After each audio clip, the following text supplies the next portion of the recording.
Kami, kung saan kami galing, doon sa Mindanao, sanay kami sa wala. Kaya, walang mawawala sa akin kung dalhin ko ang away na ito dito sa kanal ng distrito ninyo.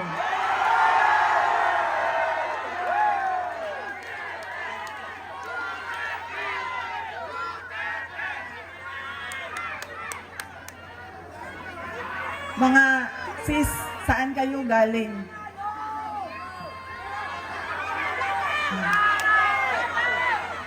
Kinsay mga tausog diri? Mga Maranao.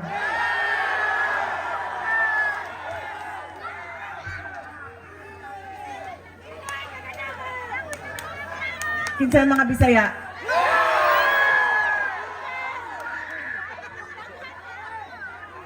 Ayaw mong kalimot ha, pag-abot sa adlaw sa pinili ay butangin na ninyo og zero si Chua.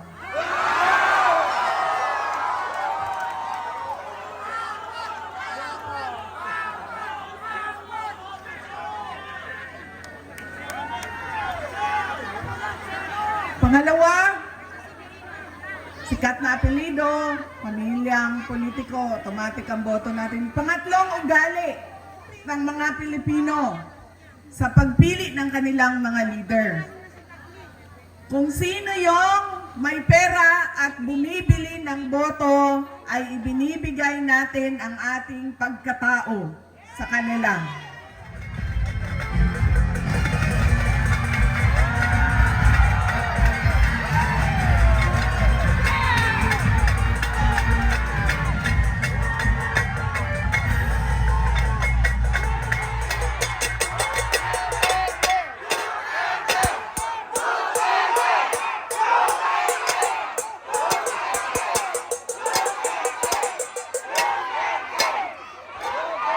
Maraming salamat.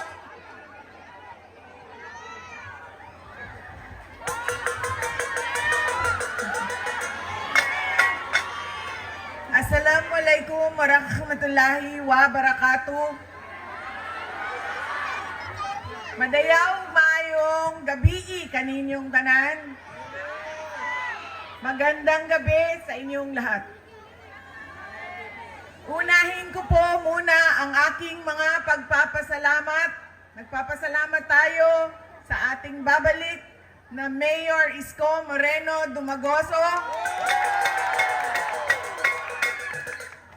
sa kanyang pagpapahiram sa atin ng stage, ng ilaw, ng kuryente, ng mikropono para mapaabot sa inyo ang aming mga mensahe ngayong gabi na ito.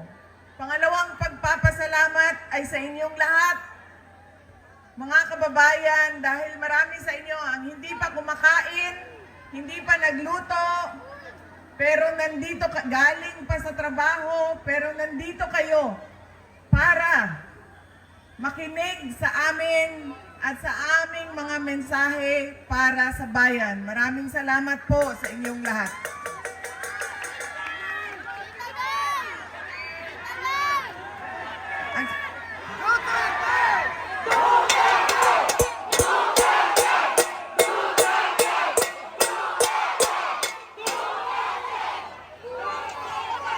Alam nyo, kahit saan man ako pumunta ngayon, galing kaming Samar, tumawid kaming Leyte, tumawid kaming Cebu, tumawid kaming Negros, pumunta ako kung isang kagabi dito sa syudad ng Maynila, kaninang umaga sa Quezon City. Ngayon bumalik na naman ako sa syudad ng Maynila. Ang sigaw ng mga tao ay Duterte.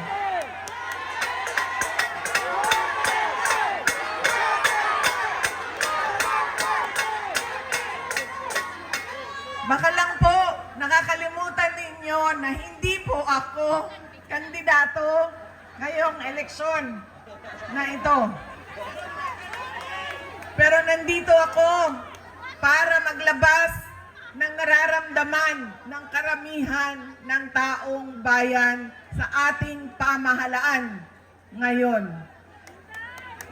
Pero tapusin ko po muna ang aking mga pagpapasalamat. Ang sunod po na pagpapasalamat ay mula sa akin, personal inyong lahat mula sa mga kasamahan ko at sa aming opisina sa tanggapan ng Pangalawang Pangulo sa inyong patuloy na suporta at pagtitiwala sa aming lahat. Maraming salamat po sa inyong mga kababayan. At ang huling pagpapasalamat ay mula po sa pamilya namin, ang pamilya Duterte. Napakalaki ng utang na loob namin sa inyong lahat sa pagkakataon na ibinibigay ninyo sa amin na makapaglingkod sa ating bayan. Dako kaayo ang amuang utang nga kabubuton kaninyong tanan sa oportunidad na ginahatag ninyo kanamo nga mga makaserbisyo sa ato ang nasod. Daghan kaayong salamat. Daghan salamat. Alam nyo, marami sa ating mga problema ngayon ay dahil sa ugali nating mga Pilipino kung paano tayo pumipili ng leader ng ating mga komunidad at ng ating bayan. Una na ugali ng Pilipino ay kung sino yung nagpapatawa sa kanila, sumasayaw, kumakanta, na-entertain sila, ay yun ang naaalala nila pag-upo nila doon sa presinto, sa voting precinct natin. Hindi na natin tinatanong, ano ba ang pangako ng tao na ito nung siya ay tumayo sa entablado para mangampanya? Tinupad ba niya ang kanyang pangako? Yan ang ugali natin. Maganda sa paningin, sumasayaw, na-entertain ako, naaaliw ako sa kanya, iboboto ko siya. Ito na po yung service po ni VP Sara.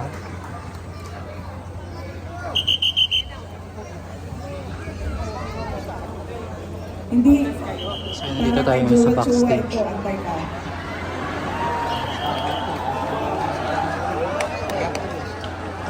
So, ayan, patapos na po kasi si VP Sara. Bigay daw yung apple.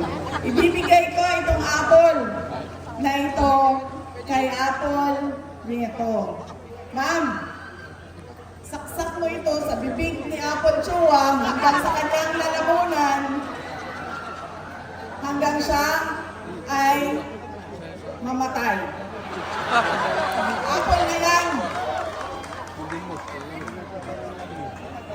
Ibigay mo kay Snow White Joel Chua.